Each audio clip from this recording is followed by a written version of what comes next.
When you play the Game of Thrones, you Subscribe and like. or you die. There is no middle ground. Alright, hello YouTube, welcome back to the Grease Comedy YouTube channel. Today's video we'll be continuing our Song of Ice and Fire reread, and in today's video we're going to be doing Arya 2. Now, just as a refresher, we actually haven't seen an Arya POV chapter in quite a while. As you guys remember, the first Arya POV is actually like the chapter before everyone kind of leaves, and we get that like right before Jon 2. So again, it's been a long time since we've seen an Arya POV chapter. We've seen other characters that involve Arya within them, like Sansa, and also a Ned chapter. So again, we've seen her, but we haven't seen her POV. We haven't seen her inside thoughts on what has all occurred, because again, we've had a lot of events happen. So that's kind of the prelude to this chapter and what we're going to be talking about. And I think this is a really great chapter for Arya, where I thought her first chapter was... It was good to introduce the dynamic between her and Sansa and like her and Jon, but it wasn't exactly a significant chapter. And this chapter kind of feels like the same, but there is more to it that's more impactful. So, getting into it, we will start on page 215. This chapter opens with, similarly in the background, sorry it's not a great image, but Arya is sitting in the small hall, and she's seated with all of Ned's party, which includes about 50 of the household guard, and also other people like Septa Mordain, Jane Poole, Sansa. So again, a little different than the way we saw this scene occur in the show, where it was just kind of like Arya, Sansa, Mordain, and then Ned walks in later. There's actually a decent amount of people here. And we learned that Ned is late again. So again, one thing we're going to see through other people's eyes is we haven't seen Ned yet outside of kind of like that first day in King's Landing. Presumably, this is kind of a couple days and or weeks later, and we see that Ned is getting very stressed out, right? He's coming to dinner late. He's been arguing with the council, it appears, and this is taking a ton on Ned physically. To even Arya notices this. It's not like she has to talk with him or anything. She can see just visually that Ned doesn't look right. Now, Ned enters the hall, and he notes that they have started without him, and which he is glad. He says at least some people still have some sense around here. Again, presumably throwing shade at not only the council, but I would also assume Robert at this point, because the tourney for the hand is still going on, something that Ned does not want to occur. So, again, we see how Ned is struggling to adjust to being Hand of the King, and that gets us into page 216. And moving into page 216, Jory then asks Ned if the rumors are true and that the tourney will continue. Now, I think this is really odd, because is it that Jory cannot sense that Ned is not in a good mood and that he's been arguing with the council? Ned would not want to talk about this stuff. He probably just got done talking about this stuff for hours. And is it one of those things where Arya is able to see things better than other people, which we know is true. Arya is someone that's very observant. She's very practical. She has a lot more of the street smarts. Is that something that she picks up on? Because Ned then responds kind of begrudgingly and a little moody that yes, it will. Jory says that knights will come from all across the realm to honor Ned, which just slightly annoys Ned, because he doesn't want any of this to happen. Again, the crown can't afford this.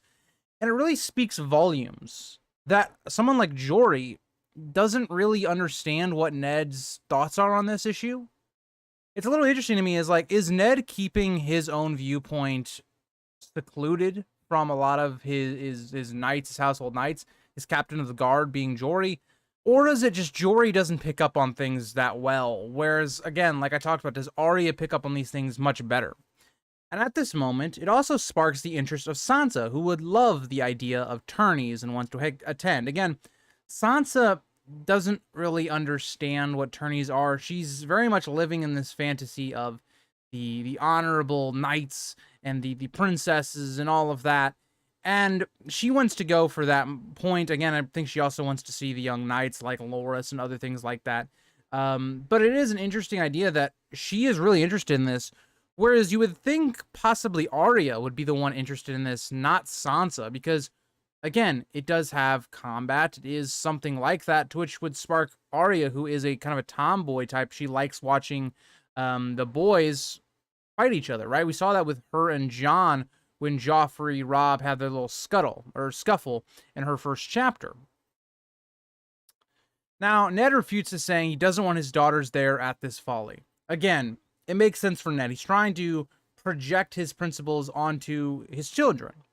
He thinks this is stupid. It doesn't need to happen. It's an expense that we can't afford. And also, tourneys, Ned in general is not the biggest fan of tourneys because they don't really prove anything, in my opinion. Yes, they can prove that you are a good jouster. You can ride a horse well. I think maybe he feels differently about the melee, but jousting is something that isn't exactly practical to war, I feel like is what Ned might be thinking in this moment. Now, Mordain then tells Ned that it would seem weird if Sansa and Arya were not allowed to go because all of the women of the court will be there. Myrcella, who is even younger than Sansa, will also be there. So again, very similar to the way we see in like House of the Dragon, for instance, where like Rhaenyra and Alicent go to the jousts in episode 1. It's not like the women of the court don't go to these things. It's a very popular occasion. So again, Mordain is right in this assumption. Ned agrees to this very begrudgingly. He's not happy about it, but Arya then pipes up and says she doesn't want to go because Joffrey will probably be there and she hates him. Again, I completely understand this from Arya's point of view. Why would you want to go to some event where Cersei's presumably going to be there, Robert's going to be there, Joffrey, all of these people that didn't believe you and your story, and also was the reason that Lady got killed. I'm going to talk a little bit about Lady's death later on and how Arya feels about it, because it's very heartbreaking the way she deals with that. But I completely understand where Arya is coming from. And Sansa is a character I've talked about to begin this reread that I want to understand more. She's a character I want to fixate. Every time I reread A Song of Ice and Fire, I want to fixate on one thing that maybe I didn't do in my previous read. So Sansa is that character this time, and Sansa cuts in saying she won't be wanted anyway, as it will be a splendid event. Again, Sansa is, in her mind, is kind of opposite from a lot of Starks at this point of the story. We see that later in this chapter, Arya feels a lot of guilt, and she feels like Micah's death is on her. And characters like Robb will take responsibility and is coming into being the Lord Robb. Jon is someone that sees through his mistakes of being a bully and not helping people at the Watch. A lot of people that are Starks take a lot of accountability and think about what they did themselves to make events happen. Sansa, in her mind, and again, we don't have Sansa's POV here, so we don't know exactly what Sansa is thinking. But Sansa very much comes off as this character in this chapter that is not taking responsibility. She's pushing any of the guilt she may feel onto other characters. Because again, Sansa had an opportunity to tell the truth and presumably could have saved Lady because you would have had another witness that, was there. That could have saved Lady. So again, she could internally be feeling a lot of that guilt, but she could be projecting that into her anger and pushing all the guilt onto Arya, which is kind of what I feel like she is doing. Again, not a great statement, and Ned is very angry by this. He tells Sansa to quit it and is exhausted by the war between the two, and he tells the two to stop. They are sisters. And again, we understand Ned, right? He's just come back from probably a long, hard day's work of arguing with people, disagreeing with people, and now he has to come back and watch his own household, his two daughters hating each other and being angry and going at it as a war, basically. You can completely understand why Arya feels that. And all the while, Arya is trying not to cry, and she's willing herself not to. And again, this is something we see a lot with especially the Starks. They have been taught to be very strong. We can't cry. We have to grow up much earlier than we'd like to, and that's kind of a common theme for the whole world, but especially the Starks. I'm trying to get ahead in my chapter reviews because I'm going to be out of town for a couple days, but this is on the first page of the Bran chapter that we're going to get in the coming weeks, where he is someone that's only 8, but he is not letting himself cry because he's supposed to be a man grown now. It's similar to the way Arya feels, because Arya has a lot built up right now. Like we talked about already in this review, Arya feels a lot of guilt, and she feels very responsible for Micah's death. And then she also has people like Sansa and Jane that are pushing it onto her even more. And Ned then leaves without really eating, saying he has a small appetite. Again, Ned is dealing with a lot of stress, nerves, trying to figure out what is going on with the Lannisters. He's got a lot on his plate, and presumably he's going to leave a lot on his plate because he doesn't eat much. But yeah, I definitely understand Ned's position here, and it's something that Arya is going to understand more as this chapter goes on. And that gets us into page 217. So moving into page 217, Arya is then left alone with Jory and the rest of the knights and all of the other people that are here. And they start to talk about the tourney, and Sansa and Jane begin whispering and gossiping, but no one talks to Arya. Again, playing on this idea that is very similar to Dany, where you're in a room full of people, but you feel even more alone. And Arya notes that she liked it this way better anyway, because there's something we're going to talk about with Arya where the event at the Trident changed her opinion on the world and the people around her that we're going to talk about in the future. And Arya would prefer to eat in her room, which sometimes she was allowed when Ned was not present, which shows us something that is interesting. Arya is a character that is not getting any help. Mordain, who is supposed to be kind of this teacher, mother, second mother type figure when Catelyn's not there, is very neglectful of Arya. And you can't say Ned is neglectful because he has a lot of things going on, and when he does get time, he does try to help Arya. But Mordain completely just doesn't do her role when Arya is there, right? She just doesn't. She only favors Sansa, and that's something I want to talk about as we get into this chapter, because Ned does not seem to understand Mordain. And I think because of, look at these events, right? Mordain never lets Arya go to her room alone when Ned is around. So Ned only sees, I guess, more of that positive side of it. And that's something we'll talk about even more as we go forward. And we see how much Arya misses the rest of her family, and teasing Bran and Rickon, and missing Jon and Robb.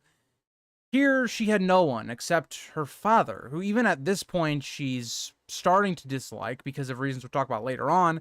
And Sansa would never talk to her anyway, unless Ned made her. Again, showing this idea that Sansa, I think, is projecting a lot of her anger and guilt onto Arya. Arya then misses the Great Hall at Winterfell and talking with the free riders and such. And we also learned something very important that Robb is going to take from Ned, is that Ned every single night would leave an open chair at the high table for a new person every single night. So this could range from anyone. It could range from old Nan to Jory to anyone in the household to talk about maybe some of the issues that they're going with, or help that they need, or just talking about their craft. And this gives you a sense of connectiveness. And the big point here is that Ned's advice to Robb was, get to know your men. Don't ask your men to die for a stranger. And that's something unheard of in this world. No, there's no real other, I feel like, family that really does this as well as the Starks. And it's what makes them so likable and why people are so loyal to them. This is one of those reasons. And again, I think this tells that Ned, not only did Ned want people to like their family and you know, to get to know his people, but he genuinely cared about his people. And that's one of the hardships of ruling, is how do you rule with the interest of your people in mind, but also what is going to be beneficial to you and your family to protect you. And that's something that a lot of rulers struggle with. And that gets us into page 218. So moving into page 218, Arya then thinks how she used to love talking to the men of Winterfell, but now she hated them. Again, we're getting to that point where I was referencing earlier, where Arya has started to hate all of these trained swordsmen, because none of them stood up to the king. They allowed none of them stood up against the queen. They allowed Lady to be killed. And worst of all, so did her father. And her father is the one that actually kills Lady. And you can see why this would impact Arya so much, because Arya is still very young. She's still a child. She doesn't specifically understand that they couldn't really do that. If Ned would have stood up to the Queen, it would have meant that either would have had to go back to Winterfell and just leave, or there would have been an open conflict. And there's not really much Ned could do. His hands were kind of tied in this situation because the king ordered it. And that's something that Arya doesn't understand, and that's part of Arya's guilt and anger that's coming through when she is thinking about that. We also learn here that Jane Poole and presumably Sansa as well. Sansa isn't specifically noted, but I would assume she is in that as well, because Jane Poole and Sansa tell each other everything that she knew about Micah's slaughter. And now this is what I think is interesting. So Micah dying, that has nothing really to do with Arya. I mean, it is Arya, asked Micah to help her practice and all these things. But Sansa's not even mad at the Queen. The Hound is loyal to the Lannisters. She's not mad at the Queen. Joffrey at this moment, she's very non-emotional to this point. And it's very interesting the way we try to dive into Sansa's psyche is Sansa putting all of the blame on the Hound, which we presumably do see because she is very scared of him. Very interesting the way Sansa doesn't put those dots together, and even if she does, she chooses to ignore those warning signs. And this is where I think Arya is kind of overcome. She is now really feeling a lot of the emotions, and it's starting to wear on her, and she begins to get up and leave when Scepter Mordain asks where she is going, and Arya asks to be excused. Mordain then says no, she has not eaten anything, to which Arya tells Mordain to clean her plate instead and runs away. Again, you can obviously tell that Arya is in distress. Her sister is bullying her openly at the table. Mordain does nothing. Mordain, if anything, is making it harder on Arya, does nothing to try and comfort her at all. And Arya, as she is running away, she's basically going towards Fat Tom because he is the one guarding the door, and he tries to slow her, but Arya slides past him and ascends the stairs to her room. Again, this shows us how quick and elusive Arya can be, and that's something we're going to see as the story goes on, and it's also some foreshadowing to the way she will now be training with Syrio by the end of this chapter. And that gets us into page 219. And getting into page 219, Arya likes only her room in King's Landing. And the only reason that is because her door is heavily reinforced and fortified. She feels like no one can get in, and this is the only place she can kind of be herself. And she locks the door and begins to cry. And Arya is still crying and sniffling, thinking about how she hates everyone, but most importantly, herself. And that is the heartbreaking moment of this chapter, where we saw in Arya 1, Arya feels so alone. And she even, in that chapter, thinks that she doesn't feel loved. And now we get to this chapter, and she hates herself more than anyone. She hates herself more than Joffrey, more than Cersei, more than the Hound. And this shows a lot about Arya, that she is someone that is much older than she comes off as, because she is understanding consequences to her actions and is taking more responsibility than she should be, right? Arya is understanding that if she had not had Micah practice with her, maybe she could have avoided this situation. And where that's not exactly what Arya should be thinking. She should be understanding that there was nothing Arya really did wrong here. But it's Arya taking accountability and understanding her actions that I think is so interesting and great from a character this young. There's a lot of people that don't do that. We see that with Sansa. Sansa right now is not taking accountability for the actions that she does. And this is, again, I want to point this on, is that this is not helped by the fact that Sansa is the opposite. Her and Jane are telling Arya that it is solely her fault. It's no one else's fault but Arya's. Again, like I've said so many times in this chapter, I think it's Sansa projecting all of her feelings towards the loss of Lady onto Arya. Fat Tom then comes to the door asking for her, to which Arya says she isn't there, and then is followed And this is followed by Arya getting Needle out of her chest. It was hidden at the bottom under her clothes. And again, someone else comes to the door, telling her to open it now.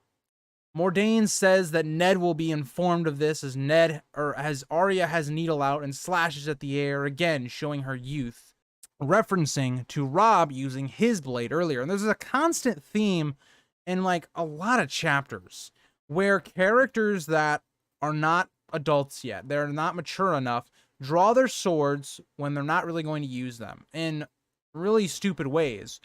And Arya gets her sword out probably out of, I guess, fear or just trying to show that she's brave. But what is she going to do with the sword? Is she going to kill Mordain in this situation? Not going to happen. And it's something we're going to see with Viserys in the next chapter with Dany, where Viserys also has this idea where he should stay in Pentos, but he doesn't. And he remarks that if Drogo doesn't fulfill his side of the bargain and tries to cheat Viserys, then he will wake the dragon. And he kind of plays with his sword, more or less. Again, same idea here. I think that's a really great parallel that George does for a lot of these younger characters that are still growing into the person that they need to be. And Arya says she does not care. And as Mordain leaves, Arya wishes she could be like Bran and climb out the window away from everyone. So, again, I want to point this out. Mordain is going to Ned to tattle on Arya for just wanting to go to her room and be left alone. But presumably, Mordain never tells Ned about Sansa bullying Arya. I think that's very telling, because we don't see that. Ned notes that, yes, the two are very different, but he doesn't note that Sansa is straight up bullying Arya. Now, he has seen some of it, but he doesn't know the extent of presumably what we're seeing through Arya's POV, how Sansa is treating Arya. And that, I think, is very telling, and something that, again, shows Mordain's biases and how she really is not a good teacher or person to be in this position at all. And that gets us into page 220. So into page 220, Arya thinks about stealing some food and returning to the Trident to find Nymeria and going back north and maybe go to Jon at the Wall. She wishes that Jon was here so she would not feel so alone. Because again, like we've talked about, Arya feels very alone in this chapter. She doesn't really feel like she has anyone she can really talk to. And another thing I want to point out here is her idea of stowing away and going out on the run is actually exactly what happens at the end of this chapter. So a little bit more foreshadowing here from George. And at this moment, Arya is interrupted as she hears Ned calling at the door. And now something that's important to note is the different approach that's taken here. Mordain comes in, or came to the door very angry, and Ned seems very calm and kind of in a sad tone. As Arya opens the door, she feels ashamed. Her father appears more sad than angry. And Ned instantly notes the sword in her hand. Because again, if we look at the picture I have in the background, up until this point, Arya kind of had her sword like pointed at the door. And Ned instantly asks, whose sword is this? And also, like, how did she even get it? And Arya responds that it is hers, and Arya then asks for the sword and examines it, saying it is Braavosi style, and that it is Mycon's make. Mycon being the blacksmith at Winterfell, and asks where she got it. But Arya, even to Ned, will not betray Jon, and she says nothing. Ned says that it doesn't particularly matter much, but this is no toy, and what would Mordain think? Another thing that Ned says in here is how he feels. Is how Ned feels that he can't even rule over his own household anymore. And it goes to the idea of he is struggling at being Hand, of ruling over all of these personalities in the council, and he's feeling like the world and the weight is on his shoulders at this point. It's a very vulnerable setting that we very rarely see Ned at in this world. And Arya says she hates Mordain, to which Ned tells her to stop, because Mordain is doing more than her job. And I disagree with this completely. Mordain, on every single level, when you look at Arya, is a failure. She does not try to help Arya through her issues. She does not try to give Arya special help to, say, get better at knitting or any of these other things that we see. Again, that we see. Mordain on countless times has bullied Arya or taken special favor on Sansa. If we go back to Arya 1, like I talked about, Mordain publicly shames Arya to Myrcella, to all these other people while knitting. She doesn't do it privately, like a normal teacher would. A normal teacher in this moment would take Arya aside and talk to her about what's going on. It's not what happens here. And again, I come to this conclusion that I just don't think Ned sees what's going on with Mordain and Arya that much. Because again, the person that you would really see above that would be Catelyn. Catelyn would be the person kind of more in charge of a character like Mordain and Arya's teaching. Ned is going to be more focused on raising Robb and the sons to become lords, presumably, because Catelyn is going to teach the others how to be ladies, right? Like Sansa and Arya. I am of the mind that Ned just does not know what is going on between these two characters, which is not his fault. Mordain acts differently in Ned's presence. It's kind of like the idea, I think this is a decent parallel, is if you're ever in school and you have your teacher and they act a certain way, and then when their superior comes in, so whether that's the principal, superintendent, whatever it is, like in your school, in your country or whatever, whoever is above the teacher, and they come in to watch the lecture. And that now all of a sudden, teacher acts differently. They're now trying to integrate a more compelling lesson, make it more interesting, do things that they never do. And that is what I feel like Mordain does when Ned is around. And that gets us into page 221. So getting into it, Arya then says she does not want to be a lady, and Ned threatens to break the sword, but stops when Arya says needle won't break. Now Arya, she kind of says this, but even she doesn't really believe it. I feel like she does think that Ned could break the sword. But Ned knows that the sword had a name already, which I think he thought was very interesting. And that Arya has what his father used to call wolf's blood. Ned notes that his sister Lyanna had a touch of it, and Brandon more than a touch, and both went to an early grave. Again, noting that being wild and being this reckless child or person can lead you down a road that's not great. And Arya can even tell that Ned is deeply saddened when saying this, because again, these are Ned's siblings, and they're both already dead before him. It's a tough subject. I mean, I don't have any siblings, but could you imagine losing your siblings at such a young age that you were presumably close with? It's a very tough thing. And then when you bring up those memories, you'd have to think Ned's parents are both dead at this point. It's a tough and touchy subject that Ned very much does not talk about with Arya, and she even notes that. And then Ned says something that is very surprising.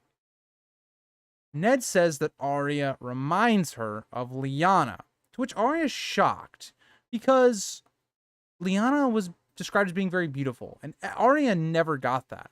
And Ned does agree that Lyanna was, by all accounts, beautiful, but she was also willful, just like Arya. Ned then asks what Arya means to do with Needle, and if she knows the first thing about swordplay. Arya then says that Jon told her to stick them with the pointy end. Now, she doesn't actually say that Jon told me that, but that's what she says. She says, stick them with the pointy end, more or less. Ned laughs, and, that's kind of the essence of it, more or less is what he says. But at this point, Arya starts to break down, saying she asked Micah to pray with her, or practice with her. It was her fault he died. And Ned hugs her gently and says, no, Arya, that lies on the Hound and Cersei. Never blame yourself. Again, I agree with Ned here. That, again, she should blame the Hound and Cersei. But at the same time, I disagree with the statement that there is no guilt on Arya. Arya should take this as a lesson. That you're in a dangerous place now, and that doing some actions and involving more of the common folk could lead to bad outcomes for them. Because we know people of high birth have privilege. And people that are common born, that are very poor, they get treated like shit in this world. And that's something that Arya should take from this. But I agree, there shouldn't really be any guilt on Arya. Arya didn't do particularly anything wrong in this situation. But I like that Arya takes accountability for what she did do and what she was involved with. And Arya then says she hates them and that Joffrey lied.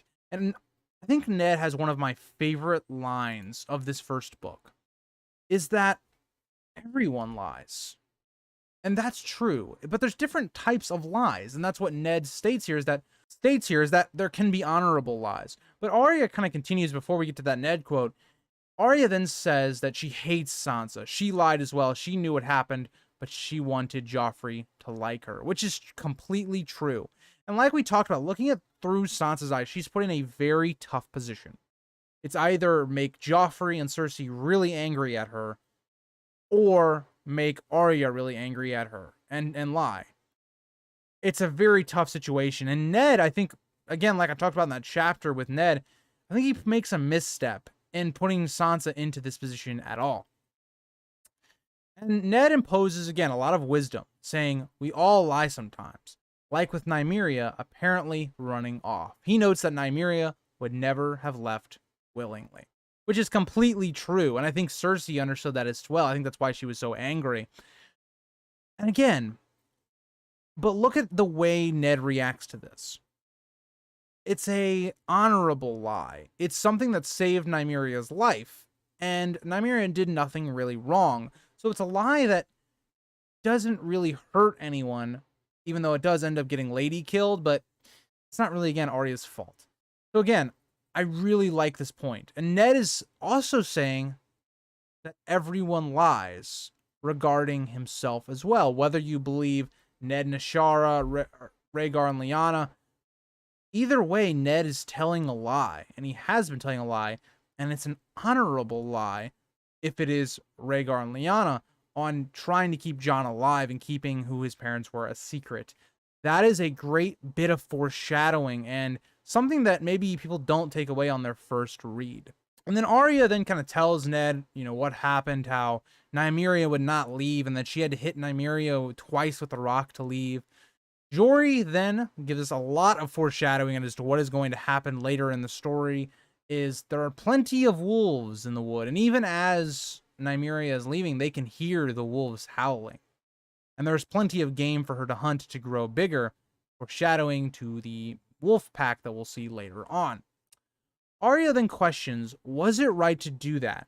She is ashamed by her actions, but she asks Ned, Cersei would have killed Nymeria, right? And Ned agrees. Right, again, getting to the point that I just talked about is that some lies have honor in them.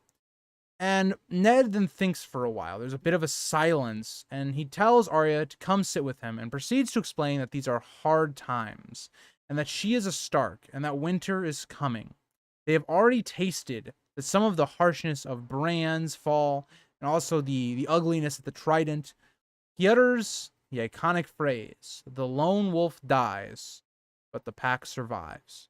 A great quote because it foreshadows exactly what is going to happen to House Stark. As Ned is saying this, has the pack not already split apart? We only see 3 wolves in King's Landing. We see the other part of the pack in Winterfell, and slowly the pack is going to separate. Bran and Rickon are going to be left in Winterfell. Robb is going to come south with his mother. Well, not with, they kind of meet up, but you get it. Ned is going to die. Arya is going to go into the Riverlands, and Sansa will stay at King's Landing. So the pack does split up.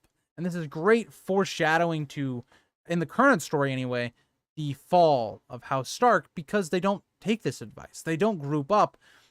They are all isolated and killed off in people's heads, with people thinking Arya's dead, Bran and Rickon are all dead. Ned then tells Arya that if she must hate the people who wish us harm. And that is a great quote.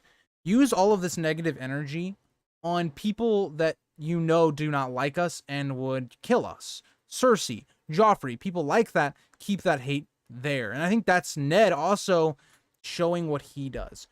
He keeps his hate on people that want to harm us, not on, hating Robert because he thinks he's making bad decisions. He takes that anger and forces it towards people that have helped put those events in motion. And that gets us into page 223. So getting into page 223, Ned continues saying Mordain is a good woman, which, again, I disagree with. Mordain is not a good woman, from what I've seen. She bullies children, she's a horrible teacher, and she's mentally, like, crippling Arya. I just don't... Again, it goes back to the same circle of what I'm talking about. But, yeah, Mordain, in my opinion, is not a person I am a big fan of. Sansa may be the opposite of you, but you are still sisters and need each other. That's kind of what Ned follows up with, trying to repair that relationship there, which is something Ned, in my opinion, shouldn't really even have to do. This should be something Mordain is telling the two. Wow, like, Mordain is supposed to be this character that is watching and teaching Sansa and Arya how to be women. Is this not part of that? Growing up to care about your sister and putting your differences aside. And Ned, while saying this, looks extremely tired, and Arya feels extremely guilty for the stress she has caused him. Again, taking accountability. It's something that Arya is really good at, especially early on in the series, especially when she's so young. It's just a stark difference from her and Sansa. Arya then says that she doesn't hate Sansa truly. She doesn't particularly like Sansa, but she doesn't hate her. And Ned continues saying, this is not Winterfell. There are people here who would wish us harm. The running off and disobedience cannot continue anymore. Arya notes that she has never loved him more in that moment. Again, because Ned is being a father to her, showing her love and kindness, which is something that no one has really done since she's left Winterfell. And her father's been so busy, he hasn't been able to be that person. So again, I think it's a great moment for Arya and Ned's relationship, and it makes it even more tragic when we see Ned's death and how that impacts Arya. Ned then hands her needle and allows her to keep it, to Arya's surprise. But Ned does say, like, don't attack your sister with it, and she promises not to. And that gets us to a bit of a time skip. We proceed to the next morning, and Arya apologizes to Mordain, and she suspiciously accepts. Think about the wording there. She is suspicious that Arya is apologizing. She can't see Arya for genuinely giving her an apology, and she only accepts it once Ned, like, nods in approval.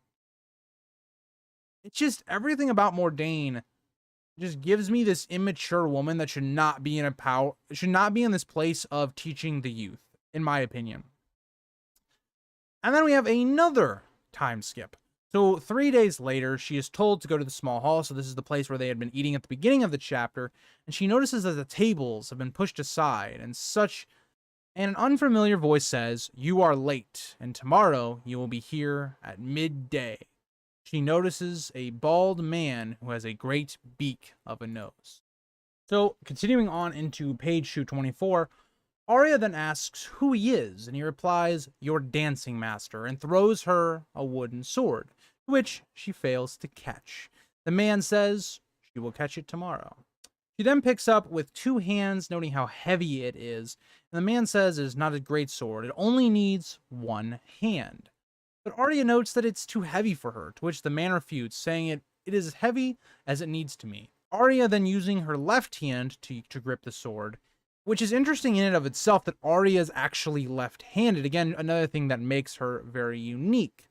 The man notes that this is good and makes her harder to fight because people will be used to right-handed sword fighters. And she teaches her how to stand side face, making the target much smaller. Because the whole idea here is that you want to be quick, you want to be elusive, and make it a smaller target. If we kind of think about Oberyn's fight with the mountain, it's a very similar premise that Oberyn tries to be very quick. He doesn't want heavy armor. He wants to be able to move around a lot and make it a harder target for the mountain to hit. He then shows her how to grip the sword with a delicate grip, but Arya says, well, what if I drop it? He remarks, the steel must be a part of your arm. Can you drop your arm? Which is a great point. And we see so many characters think about this, that the sword is part of them. Jaime is someone that is heavily involved in that exact statement. He then says he is Syrio Forel. He was the first sword of the Sea Lord of Bravos. And Arya then gets annoyed as he called her a boy for the 3rd time, to which he says, there's no difference. You are a sword. He then again tells her, "You are not gripping a battle axe," but Arya cuts him off, saying he's gripping a needle, which he agrees with. Now, again, I think it's very important here that Syrio doesn't really care that Arya is a girl. He doesn't care at all, which is something that you wouldn't find many people here. Like, think about how many possible, like, knights or master of arms you could find that would not care that Arya is a girl trying to be a swordsman. I think that's Ned gets very lucky in being able to find a Syrio who doesn't care about those things, and two, is also someone that is going to be able to teach Arya a style that makes sense for her, because she's not super strong. She's very little. She's someone that's very quick, and we see that Syrio plays on Arya's strengths, as we saw foreshadowed with how she's able to get away from Fat Tom. Syrio tells her this is not the common Westerosi swordplay, but the water dance, more swift and less brutish. Again, exactly what I kind of just talked about there, where you try to poke them to let the water come out. The chapter finishes with Arya trying to strike him for hours and every muscle of hers aching, but she notes the real training begins tomorrow. And that is the end of our chapter for Arya, and I think this is a great chapter for Arya. There's a lot of great dynamics between her, Sansa, Ned, and this chapter really is a huge influence on Arya. Not only the Syrio portion of it, but also advice that Ned is giving her and other stuff throughout this chapter that really helps us understand who Arya is. And I think some more enjoyment for me was trying to figure out what Sansa is up to. What is her psyche? Diving into her as a character and what makes her tick, I think, is also very interesting in this chapter. And finally, we're going to be getting that back to Dany. Something I didn't realize, I guess, when I was going to start the series is how little of Dany we get in the first, like, I guess, quarter of this book. She only has 2 chapters, and then after that, she's just gone. Like, we haven't seen Dany 2 for a while. So we're going to pick up with Dany in next week's video. I'm really excited for that because it's another really powerful Dany chapter. She has some fantastic chapters early on. And her chapter compares a lot to this chapter, where it's 2 female characters that are kind of figuring out who they are and really coming into themselves as characters. So thank you guys all for watching. I hope to see you guys all next week for our Dany chapter. And I'll see you guys all in the next one. Bye, guys.